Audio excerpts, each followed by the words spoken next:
all the way from Venda.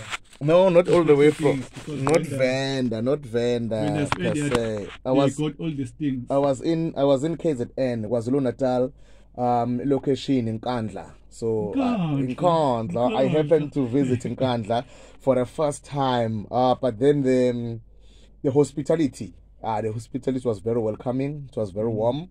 So we went there. I saw Nkandla. I happened to also see the graveyard or the grave of King Qechwayo, you see. So I was around Nkandla touring. You know, Qechwayo. I was touring around. I was with Mr.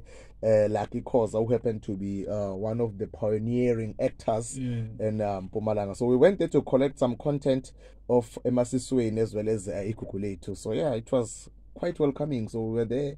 So the Virgin Samachichi doing their own things before the Lobola. Yeah. So yeah, it was like that, you see. So, but then their culture or their tradition is quite different from our Swati culture or our Swati tradition, the way of doing things, because the Lobola happened a day after. So we were there Friday, then there was a ceremony taking place there. After, then Saturday, was it Saturday? Sunday, if I'm not mistaken. Saturday, yes.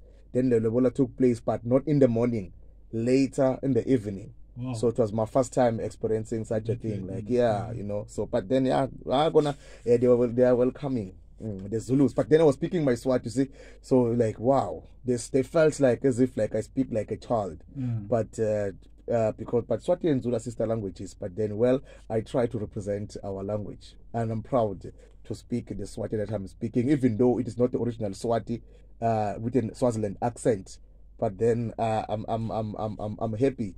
I went there. I was not suffering from the host of inferiority complexes, whereby I find the Zulus speaking Zulu and I have to try to speak Zulu in order for them to hear me speaking. No, I should not deprive them for experiencing me. Yes. So yeah. I'm happy for you, and I'm also happy for KSFN because the experience that you got there will benefit us. Especially the content. Yeah, because I also tried to link with this girl by the name of Zamambo to deliver us a content about Amachichi. What is Amachichi? What's happening exactly? What's so special about them?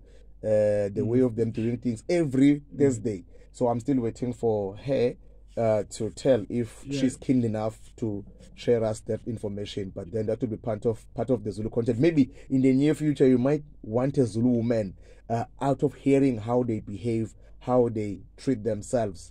So how they prepare themselves before getting involved into marital processes or status. Wow, if you talk about the visions, so I'll be happy for her to come here in Matsulu. Yeah. So that maybe maybe what? Because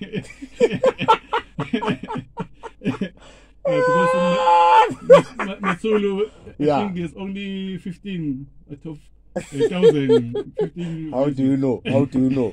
How do you know? How do you know? Because you know, among the Zulu people, we have got what this thing. I think this part of their cultural tradition, whereby these women or ladies will gather together, and these elderly women will test them, checking them if they are still intact. Yeah. So I haven't seen that happening around Mpumalanga location area. Maybe they do, but then in the Zulu lands, it's part of their pride. Everyone will know that now is the time whereby women or ladies are going for being checked up, whether they are still intact. You see, wearing those skirts or whatever, exposing their breasts, so being proud of who they are.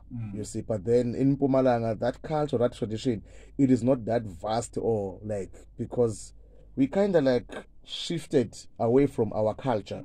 Because I know about the Timbali. I know about you see, yeah. I would love that to happen here in Masuru, so that we can know how many fishes we have. Because people are saying that we here there's Oshuk.